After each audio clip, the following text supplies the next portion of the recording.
Pak Prabowo, Anda pernah berkata bahwa bangsa yang besar adalah bangsa yang berdiri di atas kaki sendiri. Di berbagai forum, Pak Prabowo menyampaikan itu, tapi hari ini Anda minta agar kaki itu tidak dibatasi kuota. Bukankah itu artinya kita berdiri di atas kaki orang lain?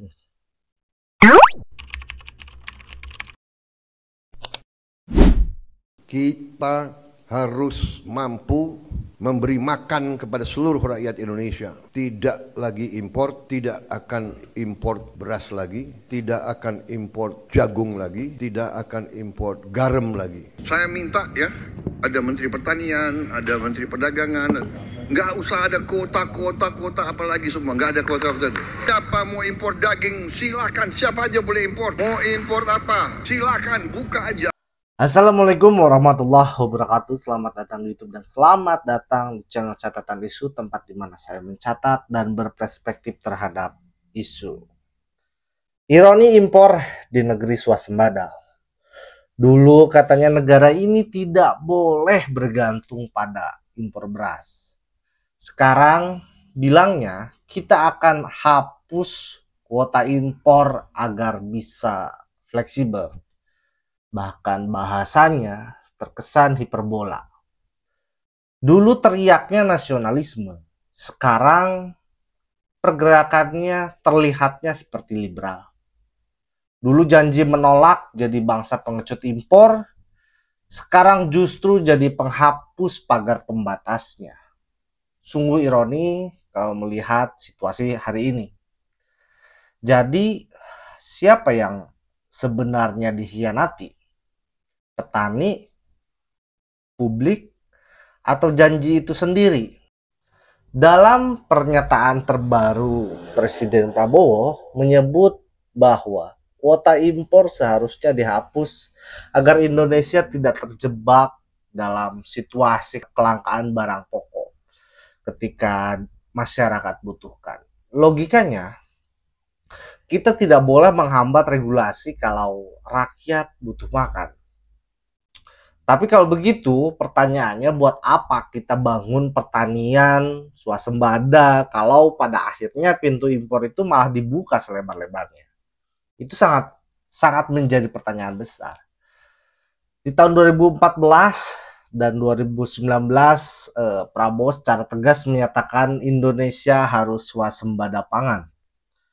Bahkan menyebut impor sebagai bukti negara tidak berdaulat. Sekarang justru kuota itu yang ingin dibongkar. Justru aturan-aturan yang sudah dibuat ingin dihapuskan. Ini sebuah ironi, sahabat-sahabat. Seorang petani di Indramayu, Pak Armin, mengatakan kami ini tiap tahun disuruh tanam. Tapi pas panen, harga anjlok gara-gara impor. Lalu negara jawabnya apa? Kita impor karena krisis. Krisis siapa sebetulnya? Data BPS bilang stok beras 2024 itu cukup. Tapi selalu saja alasan krisis jadi pembenar kebijakan, sahabat-sahabat. Prabowo yang dulu bicara tentang petani sebagai pahlawan pangan, sekarang terlihat mengabaikan suara mereka. Mungkin karena suara petani ini tidak sedramatisir headline media. Impor beras Indonesia pada 2023 mencapai 3,1 juta ton. Tertinggi dalam 5 tahun terakhir, 2023. Harga gabah di tingkat petani anjlok di bawah harga pembelian pemerintah atau HPP. Padahal ongkos produksi naik. Dan apa yang lebih ironis, saat petani panen raya kemarin nih, justru saat itulah keputusan impor dilegalkan. Saya lihat sendiri bagaimana Prabowo datang ke Majalengka karena tetangga kota. Saya lihat Prabowo dengan bangganya pada saat panen raya. Swasembada bukan lagi mimpi, tapi lelucon nasional. Karena ketika Beliau panen, tapi pada saat ini juga Prabowo membuka keran impor. Negara-negara seperti India dan Thailand hari ini sedang menahan ekspor beras demi jaga pasokan domestik. Tapi kita malah buka keran impor makin lebar.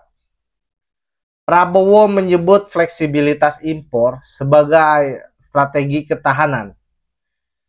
Tapi apakah ini ketahanan atau ketergantungan? Janji anti impor itu seperti janji pacar, manis saat kampanye, hambar setelah menang. Sekarang Prabowo bak supir yang dulu janji lewat jalan tol, tapi sekarang malah pilih jalan berlumpur. Sambil bilang yang penting sampai. Ya, namanya juga politik, sahabat-sahabat. Tapi kita tahu tujuan itu tak menghalalkan cara.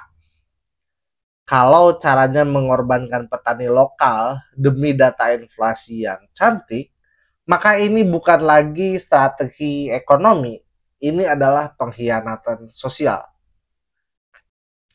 Pak Prabowo, Anda pernah berkata bahwa bangsa yang besar adalah bangsa yang berdiri di atas kaki sendiri.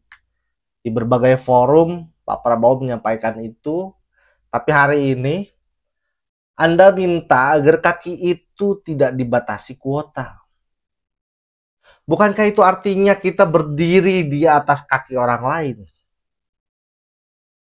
Catatan isu hari ini mengingatkan bahwa bangsa ini tak hanya butuh stabilitas harga, tapi juga keberpihakan dari seorang presiden tentu saja. Kalau arah kebijakan hari ini membungkam janji masa lalu, maka siapa yang bisa menjamin masa depan tak akan membungkam rakyat? Karena janji yang berubah bukan hanya sekedar inkonsistensi, tapi tanda bahwa kekuasaan telah kehilangan arah etisnya. Saya Jikri dari catatan isu, ditutup. Wallahul muwaffiq ila aqwamit thoriq. Wassalamualaikum warahmatullahi wabarakatuh. Bye.